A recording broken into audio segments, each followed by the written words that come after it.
Back in time, May, June 1980.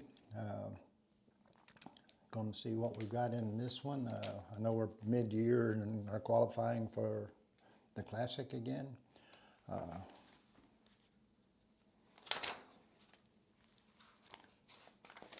You know, the one thing I keep looking for in these is when the big rod showed up. And because I'm curious out of myself, I don't remember. You look at all the rod advertisements, they're still the little short-handed handle rods, usually 6.5 foot, but what we call the pistol grip type handles. And I, again, absolutely don't see any rods that, and this one is just, I love this photo because it's, I want to see, any of y'all know who those are? Those anglers? And that's Roland. And of course, you ought to be able to guess who that one is. Scott. And that's Scott. And I just can't figure out why they're in a rowboat. You know, but still, it's kind of a very neat shot.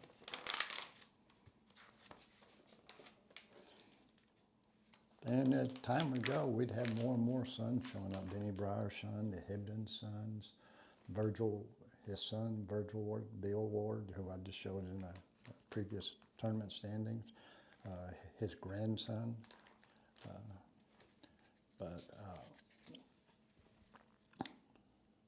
And here's where, again, they really started to do a lot of line studies. You know, rating the line, game fish lines, and all of this type of thing. And to me, that's still a real important thing to study, because there's so many more line companies, and there's all levels of quality in the line. You know, you hear a lot about the fluorocarbon nowadays, which I admit I'm not a fan of because of my system. And a lot of times when you're picking a line, you better know what your system is. Because let me just be simple.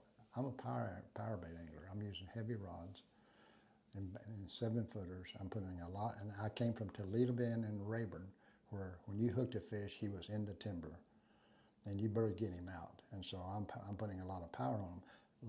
There's only a few lines that can handle that kind of abuse, and a lot of the lines nowadays cannot. Even some of the most modern lines, they cannot handle that kind of abuse. And so if I'm picking a line, I'm picking it for a completely different set of reasons than if you're a finesse fisherman out there throwing, you know, a little minnow baits on spinning rods.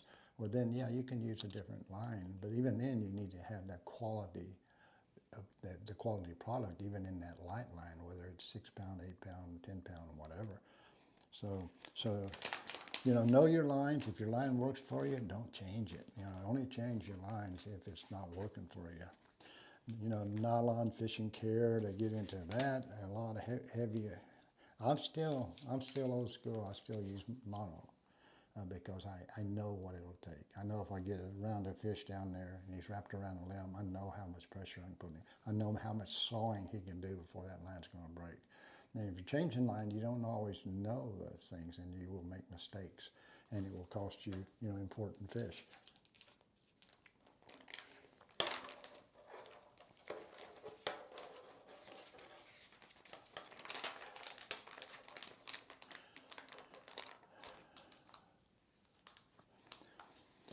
Again, we see women trying to get more and more attention in fishing, calling all bass and gals.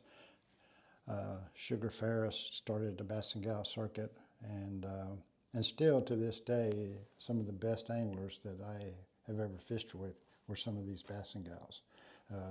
Probably the one that's most well known was Chris Houston. She won. I've won 4 world championships, BassMaster Classic. Kevin Van Dam has won 4. She's won 4 women's world championships. So they didn't get the publicity. Probably very few people even know that. But they were incredibly good anglers. They're naturally intuitive. I always felt that they had a better sense of feel than men. They were definitely more intuitive than men when it come to. I never had a woman in the boat that I had to tell what to do. They knew when I was fixing to move before I even said I'm moving. They just had this incredible sense about it, and I, you know, I've fished with, like I said, quite a few of them over the years, just drawing them in the other circuits would allow the women to fish. BASS did allow them to fish for a little while, and I think they can fish now, but you have to qualify for the elites. So they do fish the opens now. That's what I'm fishing now, are the opens, and you will see women there, and if you take the time to observe and watch them, they deserve to be there.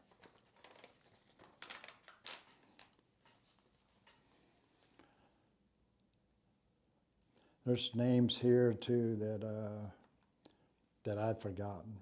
Ricky Green's wife used to fish the circuit, Betty. Linda Hughes.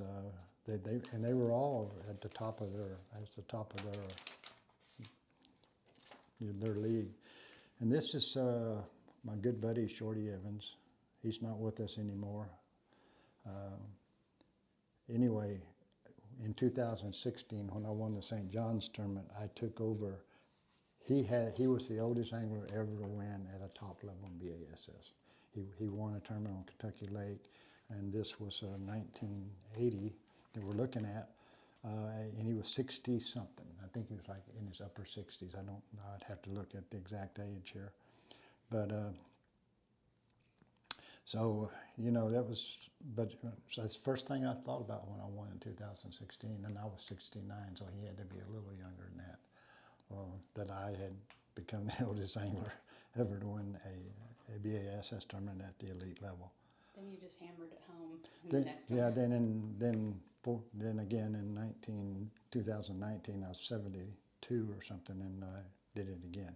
And really, I had a point to prove, really, because I'd always said that fishing is the one sport, and it's truly a sport, that doesn't eliminate you because of age, sex, color, or any reason. And if you have the desire to do it, you can do it. And I made this statement, even back in this time frame, that you can do this whether you're 6 or 60. Well, I even went past that a little bit. I won in my 70s. But Shorty was the first one to do it. He was from Houston, Missouri, was an undertaker, always pulled his bass boat with a Lincoln Continental. So but he was way ahead of his time. You need to see a lot of people throwing big, giant baits now. That's what Shorty did back then. He threw bigger baits than anybody out there. And so yeah, he was, even though he was an old gentleman, he was way ahead of his time. That concludes May, June 1980.